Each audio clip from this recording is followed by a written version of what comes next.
Hi sir. Hi. Sir ఇప్పుడు తెలుగు అవ్వచ్చు, హిందీ అవ్వచ్చు. ఈ రెండిట్లో సినిమాలు చేస్తూ చిన్న ఏజ్‌లోనే పెద్ద హీరోయిన్ అయ్యారు దివ్యభారతి గారు. ఆవిడ చావు అనేది ఒక మిస్టరీ అనుకోవచ్చండి. అంటే వాళ్ళ హస్బెండ్ చంపారని కొంతమంది అంటున్నారు.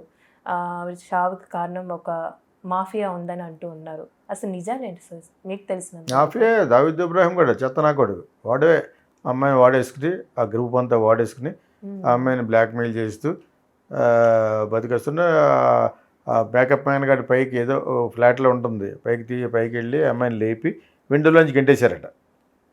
మొన్న సుశాంత్ సింగ్ రాజ్పుట్ మేనేజర్ అమ్మాయి కూడా అందంగా ఉంటుంది. ఆ అమ్మాయిని కూడా పైకి పార్టీ జరుగుతుంటే పైకి తీసుకెళ్ళి టెర్రస్ మీద గెంటేశారు. బాంబే అండర్ వరల్డ్ ఇలాగ ఉంటుంది యాక్చువల్గా. నా అమ్మాయి చాలా బ్యూటిఫుల్ గర్ల్. యాక్చువల్గా నేను కోకిల్లో పెడదాం అనుకున్నాను యాక్చువల్గా. కొన్ని కారణాల్లోనే షూటింగ్ చూడడానికి కూడా హైదరాబాద్ వచ్చి మెడ్రాస్ నుంచి అన్నపూర్ణలో తొలి ముద్దు ఏదో ఉంటుంది, ఆ ముద్దు ఆ సినిమా జరుగుతుంటే వెళ్ళి చూడడానికి వెళ్ళాను అమ్మాయిని. మరి ఎవరో పరిచయం చేశారు డైరెక్టర్, ఆయన ఎవరో. సో చాలాసార్లు చెప్పాను అది. ఇప్పుడుది కాదు కదా, చాలా కాలం అయిపోయింది. దేవిభారతి పోయి చాలా కాలం అయిపోయింది. నువ్వు మళ్ళీ మామూలుగా ఏదో అడిగేవి కానీ చాలా పాతదే. ఆడు వెళ్ళిపోయాడు. దాని తర్వాత వాడు ఇక్కడి నుంచి పారిపోయి కరాచీలోనే అక్కడెక్కడ ఉంటూ తలదాచుకుని బతుకున్నాడో లేదో తెలీదు. వాడి వల్లనే దావీద్ ఇబ్రాహిం ముందు ఆజీ మస్తానే ఉండేవాడు ఎప్పుడో. దాని తర్వాత పరంపరగా ఈడు ఒక బేవర్సిడ్, బేవర్స్ ముస్లిం వాడు. అక్కడి నుంచి బయటకు వచ్చి వాళ్ళు సంపాదించి సినిమా వాళ్ళు అందరికీ ఎదుగు టచ్ ఉంటారంటే సినిమా వాళ్ళకి ఫైనాన్స్ చేసేది అండర్ వరల్డ్ వాళ్ళే. అప్పలంగా వచ్చిన డబ్బులు కదా వాళ్ళ దగ్గర నుంచి వాళ్ళ దగ్గర డబ్బులు అంచేత వాళ్ళకి వెళ్ళి టచ్లో ఉంటుంది. సో ఆ విధంగా ఆ హీరోయిన్లు ఎక్స్ప్లాయిట్ చేయటం ఇవన్నీ మామూలు అక్కడ. వెరీ సర్వసాధారణమైన విషయం ముంబైలో. సో బ్యాంకాక్ లాగా, బ్యాంకాక్ కూడా వెరీ డేంజరస్ ప్లేస్. హాంకాంగ్ ఇవన్నీ కూడా చాలా జరుగుతూ ఉంటాయి. హాలీవుడ్లో జరగవలసినవన్నీ కూడా హాంకాంగ్లో జరుగుతూ ఉంటాయి. పెద్ద కాన్స్పిరసీ ప్లేస్ అది. Hong Kong and Bangkok and Mumbai also very big. So ఇంకా యాక్చువల్గా చైనా లాంటి ఊర్లో ఈ వ్యభిచారం అనేది ఉంటుంది కదా, దాన్ని లీగలైజ్ చేశారు చాలా కంట్రీల్లో. మన ఇండియాలో లేదు. కానీ కాకపోతే ఇటువంటి ఫిల్మ్ యాక్టర్స్ వాళ్ళు బ్లాక్మెయిల్ అంటే మామూలు బ్యాక్గ్రౌండ్ నుంచి వస్తారు. వాళ్ళు సడన్గా సినిమా హిట్ అయిపోయేటప్పటికి ఇప్పుడు ఇంకా ఎక్కువైపోయింది.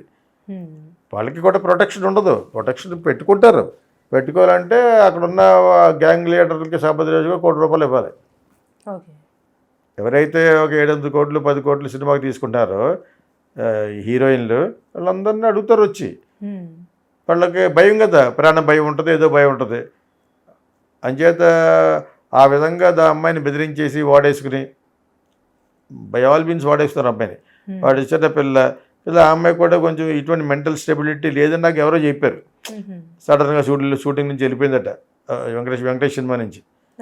ఏదో ఉంటుంది కదా సినిమా, అందంగా ఉంటుంది అందులో. తను ఇళయరాజా మ్యూజిక్, బొబ్బిలి రాజా ఏదో ఉంటుంది కదా, చాలా క్యూట్గా ఉంటుంది తను. అది షార్ట్ తర్వాత షార్ట్ తలకంలోనే అక్కడ జరుగుతుంటే రూమ్కి వచ్చేసి అక్కడి నుంచి మెడ్రాస్ ఎయిర్పోర్ట్కి అక్కడికి వెళ్ళిపోయింది. డబ్బులు ఇవ్వలేదు కాదు, తనకేదో ఎవడో ఫోన్ చేసి ఉంటాడు. అప్పుడు మరి మొబైల్స్ లేవు, మరి ఎలాగా వెళ్ళిపోయింది. కానీ అలాగా కొంచెం అచంచలంగా ఉండేది అనమాట. వెరీ స్మాల్ గర్ల్ అమ్మాయి. ముంబై అవగేషన్స్ ఆ టెన్షన్తో వెళ్ళిపోయి ఉంటుంది యాక్చువల్గా. కానీ పాపం తర్వాత వెరీ సాడ్ డెత్. ఆమె గురించి చెప్పడానికి పూర్తిగా ఎవరు ఎగ్జాక్ట్గా ఏ టైమింగ్లో ఎలాగ వచ్చారో, ఆ బ్యాకప్ గార్డ్ ఎత్తుకి పైకి వెళ్ళాడో, ఎవరు పంపారో, బ్యాకప్ మ్యాన్ వెళ్ళాడో, ఇంకోళ్ళు ఎవరు వెళ్ళి బ్యాకప్ మ్యాన్ మీద గెంటేశారో తెలియదు. కానీ బట్ ఇట్స్ హైలీ కాన్స్పిరసీగా ఉండే విషయం ఆ రోజుల్లో. అక్కడ తెలిసి చాలామందికి చెప్పరు ఎందుకు వచ్చి గొడవ అని. సోషల్ మీడియా కూడా లేదు అప్పటికి. అయినా కూడా దావీద్ ఇబ్రాహిం గారికి ఆడికి అగ్నేష్కి చెప్పేవారు. చోట రాజన్ అని ఇంకొకటి 2 ఉండేవారు. అలా మెయింటైన్ చేయడమే. అందరూ దొంగలేలాగా అనమాట. మాఫియా ఇది. ఒక విషియస్ సర్కిల్లో ఉంటారు ఫిలిం పీపుల్, ఎస్పెషల్లీ బొంబాయి. ఇప్పుడు కొంచెం పర్లేదు వీళ్ళందరూ పోయిన తర్వాత. లేకపోతే అలాగ ఉంటుంది. ఇప్పుడు పొలిటీషియన్స్ మాఫియా ఒకటి అయిపోతారు. ఇప్పుడు కంగనా రనౌత్ బీజేపీకి వెళ్ళి చెప్పేసి మరి ఆ చీఫ్ మినిస్టర్లు ఎంత బాధ పెట్టారు. బ్యూటిఫుల్ ఆఫీస్ పగల కొట్టేశారు కంగనా రనౌత్. ప్లస్ ఆ అమ్మాయి బోల్డ్ గర్ల్, చాలా ఓపెన్గా చాలామంది చూసేసింది.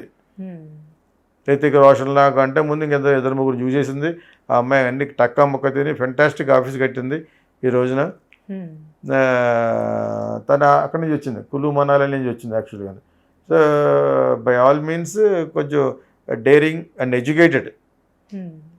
మంచిగా మాట్లాడుద్ది, చాలా చూసేసిందా. అటువంటి అమ్మాయి బీజేపీలోకి వెళ్తే వీళ్ళు తట్టుకోలేపారు కొంతమంది, బాల్ ఠాకరే గ్రూపు.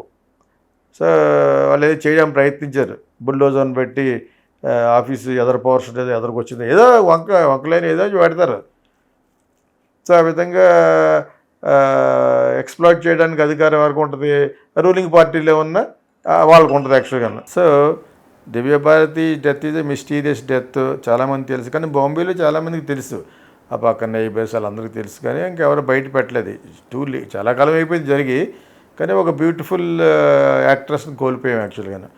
సో అది మటుకు దావూద్ ఇబ్రహీం గ్యాంగ్ అయినా నేను చాలా చోట్ల చదివాను, వాళ్ళ గ్యాంగే వాడేనేమో చేశాడు. మొత్తానికి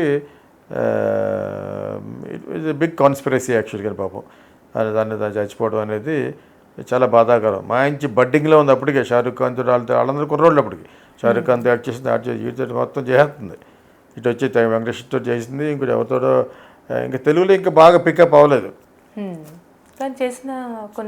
చాలా బాగుంటుంది కాకపోతే ఇంకా ఇలాగ షూటింగ్ నుంచి వెళ్ళిపోవడంలో ఆ టైప్ చేసేది అనమాట. అది ప్లస్ అక్కడ బాలీవుడ్లో కూడా డిమాండ్ పెరిగిపోయింది దానికి, అప్కమింగ్ హీరోస్ అందరితో చేసేస్తుంది అక్కడ. అంచేత మరి ఎవరికి మరి ఏం తక్కువ చేసిందో అమ్మాయి మట్టు అమ్మాయిని చంపేశారు అది. It is nothing but A murder. So that's all. ఇంకా అందుకని దాని గురించి మరీ ఎక్కువ లోతుగా వివరాలు మాట్లాడలేను. ఎవడన్నా మాట్లాడినా కూడా అవి కరెక్ట్ కాదు. ఏమనుకో ఉండదు, 10 స్టోరీస్ బైండింగ్ మీద పడిపోయింది. ఏమని చెప్తారు మీరు? కల్పించి చెప్పాలి తప్పితే నిజాలు చెప్పలేరు. కానీ దానికి ముందు జరుగుతున్న అమ్మాయి యొక్క అసోసియేషన్స్ బయటపడడం వల్ల ఫలానా వాడు దావూద్ ఇబ్రహీం వాడు గ్యాంగులు ఉన్నారని చెప్తారు అంతే. ఎగ్జాక్ట్గా పిన్ టు పిన్ స్క్రీన్ కార్డర్ చెప్పరు, screen play. Somewhere it happened. అలాగే ఎవరి గురించి చెప్పలేరు.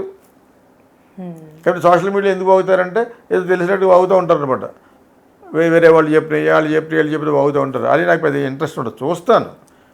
పొలిటికల్ సంబంధించిన ఈ విషయాలు ఏమేమి జరుగుతున్నాయో చూసి, ఓహో ఇన్ని ఉన్నాయి, దీని మీద ఇన్ని వివాదాలు ఉండటం వల్ల వీళ్ళు ఇలా చేస్తున్నారు. నిందాక ఒకసారి మాట్లాడాను కదా కూటమి గురించి, అలా. అదే తప్పితే ఈ మర్డర్ మిస్టరీలు ఎగ్జాక్ట్గా తెలీదు. సుశాంత్ సింగ్ రాజ్పూట్ ఎలా చచ్చిపోయాడు ఇప్పటి వరకు దానికి కట్టేశారు, బీహార్ నుంచి వచ్చాడు కాబట్టి. అదే యూపీ నుంచి వస్తే అంత వెంటనే కట్టతారా? కట్టరు. ఎడ్యుకేటెడ్ ఐఐఎం స్టూడెంట్, మంచి స్టూడెంట్, అతన్ని మరి ఎలా చేశారు, ఎవరు కాన్స్పిరసీ చేశారు, మొత్తానికి పోయాడు మనిషి.